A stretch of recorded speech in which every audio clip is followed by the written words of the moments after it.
प्यारे बच्चों, कक्षा 10वीं का पाठ्यक्रम पुस्तक का नाम है नवभारती।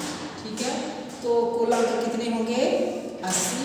तो इसमें जो पहला प्रश्न नंबर होगा वो प्रश्न पत्र का प्रथम वस्तुनिष्ठ प्रश्न नवभारती पुस्तक पर आधारित होंगे। वस्तुनिष्ठ हुआ शार्ट आंसर, तो वो आपकी नवभारती पुस्तक पर से ही आधारित होंगे, उसी में से दिए जाएंगे। प्रश्न नंबर 2 है, ये होंगे 10 नंबर के और ये अनिवार्य क्वेश्चन होंगे, कंपलसरी को आपने करना ही करना है। प्रश्न नंबर 2 है, किसी एक पद्यांश की सप्रसंग व्याख्या विकल्प सहित 4 नंबर की। प्रश्न नंबर 3 होगा आपका, किसी एक कविता का भावार्थ लिखना आपने विकल्प सहित, ये भी 4 नंबर का। उसके बाद है प्रश्न नंबर 4, किसी एक गद्यांश की सप्रसंग व्याख्या लिखनी है आपने, ये भी 4 नंबर की। उसके बाद है प्रश्न नंबर 5, किसी एक गद्य पाठ का सार 100 शब्दों में विकल्प सहित होगा।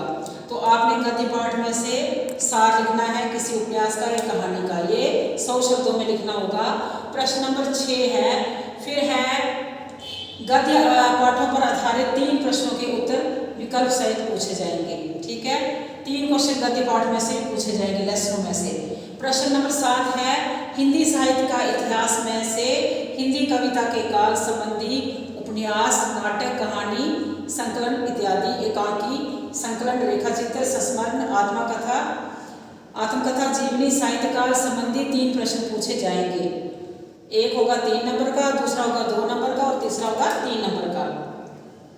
उसके बाद है प्रश्न नंबर 8 है आपका, निबंध लेखन, किन्हीं 5 निबंधों में से आपने एक निबंध लिखना होगा। तो विषय क्या होगा आपका, जैसे सामाजिक, वैज्ञानिक, पर्यावरण संबंधी, त्योहार, सामाजिक तथा राष्ट्रीय, शैक्षिक यात्रा संबंधी, ऐतिहासिक स्थान, विद्यार्थी जीवन संबंधी, अनुशासन, नैतिकता, मेरा नेता, कवि, लेखक, अभिनेता, कलाकार आदि। प्रश्न नंबर 9 फिर आपका होगा पत्र लेखन, दिए गए पत्रों में से एक लिखना होगा आपको। विषय होगा पारिवारिक, सामाजिक, व्यवसायिक, कार्यालय, आवेदन पत्र, संपादक के नाम इत्यादि। प्रश्न नंबर 10 होगा आपका अपठित गद्यांश का सार, शीर्षक, प्रश्न का उत्तर। अपठित गद्यांश वो होता है जो आपने पढ़ा नहीं होगा, वो आपको एग्जाम में आएगा, आपने उसको पढ़ना है, उसका टाइटल देना है तथा प्रश्न के उत्तर देने हैं। और प्रश्न नंबर 11 आपका होगा अलंकार। अलंकार में आपको आएगा अनुप्रास अलंकार, यमक अलंकार, उपमा अलंकार, रूपक अलंकार और अतिशयोक्ति अलंकार। उसके बाद इसी के साथ दूसरा पार्ट होगा आपका छंद, जिसमें क्या होगा, दोहा होगा, सोरठा होगा, चौपाई होगी, कवित्व होगा और दिए गए पद्यांश में से छंद बताना होगा।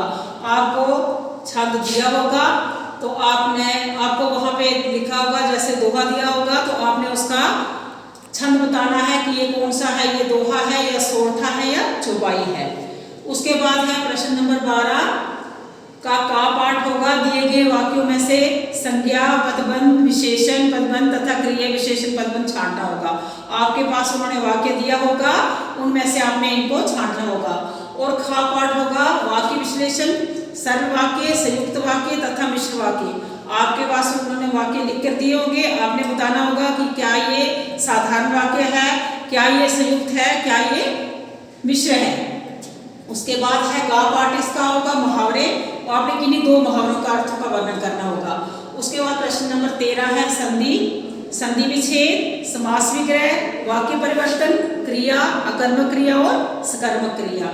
उसके बाद है प्रश्न नंबर 14 है आपका समानार्थक शब्द, अनेकार्थक, पर्यायवाची, अनेक शब्दों के लिए एक शब्द, विराम चिन्ह। इसमें से 2 प्रश्न विकल्प के साथ पूछे जाएंगे जो 4 नंबर के होंगे।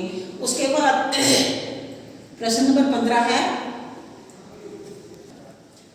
प्रश्न नंबर 15 है आपका उपसर्ग, प्रत्यय, विशेषण के रूप, रचना तथा अवस्थाएं।